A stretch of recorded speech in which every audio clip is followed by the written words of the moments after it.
ظالم عورت، کتا اور گھوڑی کا قصہ۔ ناظرین، ایک بادشاہ بڑا انصاف پسند تھا۔ ایک دن کچھ لوگ ایک نوجوان کی شکایت لے کر آئے اور بادشاہ کو بتایا کہ وہ نوجوان اپنی گھوڑی کو بڑی بے رحمی سے پیٹتا ہے۔ لہٰذا بادشاہ نے اس بے رحم نوجوان کو دربار میں طلب کر لیا اور پوچھا کہ اے نوجوان، تم اپنی گھوڑی کو اس قدر بے رحمی سے کیوں مارتے ہو؟ جانوروں پر ظلم کرنا میں ہرگز گوارا نہیں کر سکتا۔ نوجوان نے سر جھکا لیا مگر کوئی جواب نہ دیا۔ یہ دیکھ کر بادشاہ کے چہرے پر ناراضگی کے اثرات نمایاں ہوئے۔ بادشاہ نے کہا کہ اگر تم نے گھوڑی پر ظلم کرنے کی معقول وجہ نہ بتائی تو تمہیں سخت سزا دی جائے گی۔ بادشاہ کا غصہ دیکھ کر نوجوان بولا کہ جناب عالی، میرا باپ ایک دولت مند اور عزت دار آدمی تھا۔ چونکہ میرے باپ کے پاس روپے پیسے کی کوئی کمی نہیں تھی، اس لیے بڑے لاڈ اور پیار سے میری پرورش ہوئی، لیکن ابھی میری شادی بھی نہیں ہوئی تھی کہ باپ اور ماں دونوں کا سایہ میرے سر سے اٹھ گیا اور میں اکیلا ہو کر رہ گیا۔ کچھ دن تو ان کے غم میں اداس رہا، پھر میں نے ہمت باندھ کر اپنے باپ کا کاروبار سنبھالا۔ مجھے تنہائی بہت ستاتی تھی، چنانچہ میں نے کچھ عرصے کے بعد شادی بھی کر لی۔ شادی کے بعد جب دلہن گھر آئی اور ہم رات کو دونوں کھانا کھانے بیٹھے تھے تو میں اس کے کھانے کے طریقے کو دیکھ کر حیران رہ گیا۔ دسترخوان پر طرح طرح کے مزیدار کھانے موجود تھے، لیکن اس نے کسی کھانے کو شوق سے نہیں کھایا، بس چاندی کے ایک کانٹے کے ذریعے گوشت کے چند ٹکڑے منہ میں ڈال لیے۔ مجھے اس پر تعجب ہوا، لیکن میں نے سوچا کہ ابھی وہ شرم و حیا میں ہے اور اس لیے کچھ نہیں کھا رہی ہے۔ لیکن جب کئی دنوں تک اس کا یہی معمول رہا تو مجھے فکر ہوئی کہ یہ کھانا کیوں نہیں کھاتی؟ اگر کھائے گی نہیں تو زندہ کیسے رہے گی؟ یہ سوچ کر میں اس کی حرکات و سکنات پر نظر رکھنے لگا۔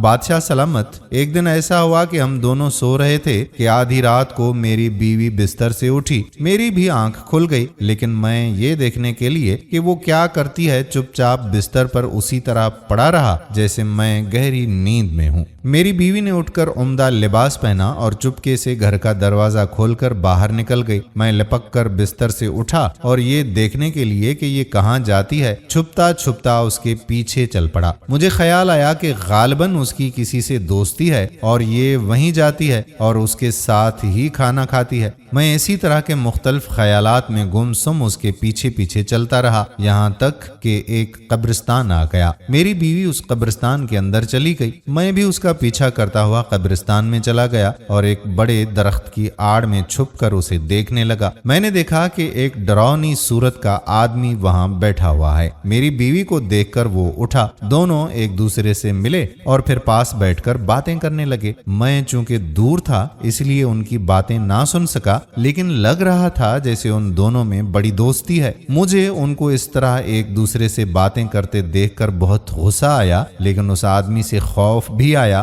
لہٰذا میں چپ کر کے انہیں دیکھتا رہا۔ پھر کچھ دیر کے بعد انہوں نے ایک قبر کو کھود کر مردہ نکالا اور دونوں بیٹھ کر اس کا گوشت کھانے لگے۔ یہ خوفناک منظر دیکھ کر میرا خون خشک ہو گیا۔ ان دونوں نے گوشت کھانے کے بعد مردے کی ہڈیاں اسی قبر میں دفن کر دیں۔ اس کے بعد میری بیوی وہاں سے چل پڑی۔ میں اس کے آگے آگے تیزی سے گھر پہنچ گیا اور دروازہ کھلا چھوڑ دیا۔ پھر میں اپنے بستر پر لیٹ گیا۔ کچھ دیر بعد میری بیوی بھی گھر آئی اور بستر پر لیٹ کر سو گئی۔ مجھے اپنی بیوی پر بہت غصہ آ رہا تھا اور اس سے نفرت بھی ہو رہی تھی، مگر میں نے ضبط کیا اور باقی رات کسی نہ کسی طرح کاٹی۔ میرے دل میں طرح طرح کے خیال آ رہے تھے۔ کبھی سوچتا کہ اسے قتل کر دینا چاہیے اور کبھی سوچتا کہ اسے راہ راست پر لانا چاہیے۔ آخر دل اسی بات پر ٹھہرا کہ اس کو سمجھانا چاہیے۔ اگلے دن شام کو جب میں کام کاج سے گھر واپس آیا تو میری بیوی نے کھانا لگوایا۔ ہم دونوں کھانے کے لیے بیٹھ گئے۔